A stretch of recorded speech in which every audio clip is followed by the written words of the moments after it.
Bum. Vi har fået nyt udstyr, eller i hvert fald fået noget, der kan passe bedre på vores udstyr. Boksen er sprit ny, udstyret er sprit nyt, så lad os passe godt på det i fællesskab. Dem her, bum, sidder med magnet op ovenpå.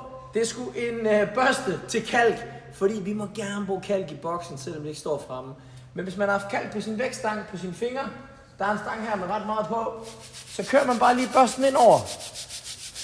På den måde passer vi rigtig, rigtig godt på vores udstyr. Det gælder faktisk også over i baren. Men Emil, jeg kan ikke nå. Nej. Men prøv at se her. Ligesom når man skal op og lave sine toast to bars og sine pull-ups. En af de her fætter her. Op og stå på den. Og så kan man rent faktisk sagtens børste kalken af her. På den måde passer vi godt på vores udstyr, så det holder længere og føles nyt i lang tid.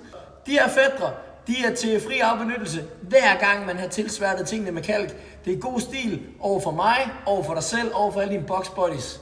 Så det var bare det.